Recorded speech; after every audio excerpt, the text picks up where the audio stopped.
Muito bem, pessoal. Quando nós terminamos um protocolo de esteroides anabolizantes ou alguma coisa nesse sentido, sempre nos vem uma dúvida.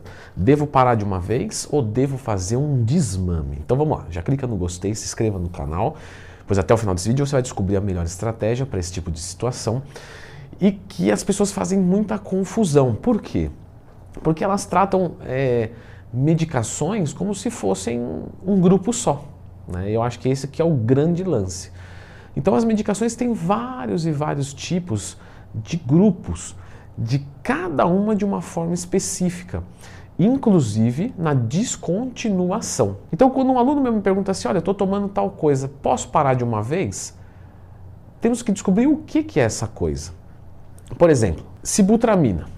A sibutramina, ela é uma medicação que causa dependência. Então, se você descontinua ela de uma vez, você pode experimentar efeitos de abstinência. Então, dor de cabeça, ansiedade, depressão, rebote muito gigante no apetite. Então, você tem uma indicação, mas não a única, de fazer um desmame. Por que às vezes faz o desmame e às vezes não? Porque se você usar uma medicação que não chega a causar uma dependência, você não precisa fazer. Então vamos dizer que eu tomei a sibutramina 2 semanas ou a anfepramona numa dosagem X ou Y que não me causou dependência. Se eu cortar de uma vez eu não vou experimentar isso, eu vou experimentar muito pouquinho, algumas horas, um dia. Tudo bem, descontinua e beleza. Agora, eu usei por 3 meses, doses altas, então se eu tirar de uma vez eu vou sofrer muito. Logo eu vou precisar. Então perceba que depende da categoria da droga e da posologia. Quando a gente fala normalmente de drogas que mexem com o sistema nervoso central, normalmente a gente está falando de num uso acima de 1 mês ou numa dose um pouco maior, você vai precisar fazer um desmame. Porque o sistema nervoso central ele é muito delicado. Inclusive eu sempre oriento os meus alunos. Evita usar coisas que mexem com o sistema nervoso central. Até mesmo pré-treino, cafeína, termogênico. Claro, a gente tem que usar, mas quando você pensa em conseguir um objetivo sem o uso de um termogênico, ele é mais interessante do que com o uso. Obviamente eu estou falando de interessante para longevidade, porque um termogênico vai ajudar muito, só que ele também causa um efeito rebote, ele também desgasta o sistema nervoso central. Então nós temos que tomar muito cuidado com a utilização. Então, o que eu deixo de orientação para vocês, mexer com o sistema nervoso central, toma muito cuidado. Por exemplo, o Ozempic tomou uma proporção muito maior do que a sibutramina, a anfepramona ou outros moderadores de apetite, porque ele não mexe com o sistema nervoso central. Ele é um análogo do GLP-1, o que torna o esvaziamento gástrico mais lento, então você sente um enjoo, né? E isso não mexe, não te dá disposição nem nada. Porém, reduz o apetite, a pessoa consegue fazer a dieta, né? E é um moderador de apetite, então muito mais interessante mesmo. Mas não aumenta a disposição. Tudo bem, mas não vai gerar efeito rebote, porque não adianta você perder 10 quilos e voltar a ganhar. Enfim, vamos voltar então aqui para o que é o carro-chefe do nosso vídeo, que é a questão dos esteroides anabolizantes. Os esteroides anabolizantes, apesar deles terem uma influência no sistema nervoso central, não é uma influência direta. Então eles não vão imitar a ação da adrenalina, nem nada. Mas a testosterona pode deixar mais disposto, mais irritado. Então, de certa forma, tem uma influência no sistema nervoso central, mas não é direto. Por não ser direto, quando você pensa no esteroide anabolizante, normalmente você não faz desmame.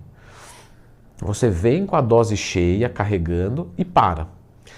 Quando você faz uma descida de dose, isso pode aumentar o tempo do ciclo. Né? Então, por exemplo, fiz o ciclo de 10 semanas, vou fazer 3 baixando dose, ou seja, já não é 10, já é 13.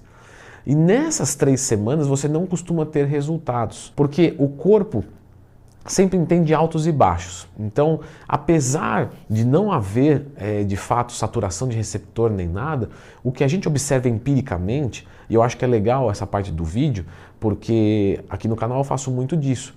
Eu falo sobre a parte teórica, a parte acadêmica, a parte do estudo e também falo do que a gente observa na prática, porque senão você vai ler, você não vai precisar me assistir. Então o que a gente observa na prática? Nós observamos que um ciclo que entra com uma dose, depois de algumas semanas ela para de responder. E o que acontece? Quando você baixa essa dose ou tira ela e volta a tomar a mesma dose, volta a responder de novo. Ou seja, não é que o corpo chegou no limite daquela dose, é o tempo usando aquela dose parece que perde eficiência. Todo fisiculturista já percebeu isso. Então você estava ali tomando 500 miligramas de texto, vinha ganhando, daqui a pouco estagna. Aí você baixa para 200, 100, sei lá, faz uma TPC, quando volta para 500, de novo. Por isso que o fisiculturista faz o quê? Blast Cruise. Doses altas e doses baixas para manutenção. Então, se você faz essa descida, você normalmente não vai evoluir nada, porque na verdade o que acontece é você estagnando nos resultados. Se você quisesse mais, você aumentaria a dose. Inclusive, um protocolo inteligente, dependendo obviamente, sempre depende da utilização, tá, pessoal? Se eu vou fazer um ciclo de 12 semanas, ao invés de fazer 12 semanas ele igual, eu posso começar ele mais fraco no primeiro mês, mediano no segundo e mais forte no terceiro. Assim eu vou quebrando esses platôs que eu acabei de explicar que podem acontecer e que acontecem na prática. Então, se você abaixa a dose, você vai a favor da homeostase, porque o corpo já está buscando esse platô, essa homeostase. Então, não é interessante fazer. Existe, né, alguns protocolos que o pessoal não é que faz desmame, mas eles abaixam a dose e abaixam devagar para ir sentindo como que o corpo está respondendo. Então, eu vinha tomando 500 miligramas, aí eu baixo para 300, fico 2 semanas e vejo o que acontece. Pô, segurou o shape legal. Baixo para 200, segurou o shape legal. E aí depois eu faço um protocolo alto de novo, que é o Blast Cruise. Então, tem muitas aplicabilidades, né? Inclusive, perdoe, aplicabilidade é uma palavra muito boa para se usar nesse exemplo, mas existem muitas aplicabilidades mesmo. Porém, como via de regra, não fazemos desmames com esteroides anabolizantes. Vamos carregando. Chega um momento que para, depois se inicia a TPC ou cruise. Lembrando que quando você para com um esteroide anabolizante de meia-vida média, longa, ele ainda fica muito tempo no organismo porque ele vem empilhando de vários meses. Então isso já poderia ser entendido como um desmame. Por exemplo, venho tomando aqui 500 de texto, sei lá. A minha texto bateu 3.000. Estou chutando aqui uma besteira, tá? Bateu 3.000. Quando você para de tomar, não é dali uma semana tá zero, porque o seu eixo está inibido. Não, de 3.000, dali uma semana tá 1.500, porque tem vários ésteres empilhados. Aí dali uma semana tá 700. Aí dali uma semana tá 350 e você inicia a TPC. Então isso já poderia ser entendido mais ou menos como um desmame, a própria meia-vida da droga. Mas não precisa complicar tanto não, tá? Estou falando a título de, estou problematizando. No geral, você não vai fazer o desmame. Com GH eu faço desmame? Também não, tá? Mesma coisa. Com insulina eu faço desmame? Também não. Com hormônios da tireoide, algumas pessoas gostam de fazer o desmame sim, porque você tem um crash hormonal.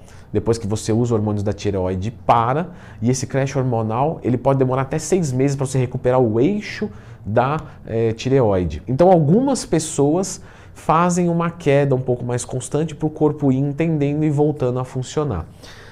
Só lembrando, tá, pessoal? Hormônios da tireoide é extremamente complicado o uso. O pessoal acha que é simples porque é barato, toma de manhã e deu. E realmente tomar é fácil, né? Qualquer idiota sabe tomar. Agora, quando você fala de reduzir a dose, tirar e descontinuar, você imagina que uma cafeína já te dá um crash metabólico grande. Você imagina um hormônio da tireoide. Então a sugestão que eu sempre deixo para alunos meus quando vêm perguntar, olha, vou passar com um médico para tomar um hormônio da tireoide.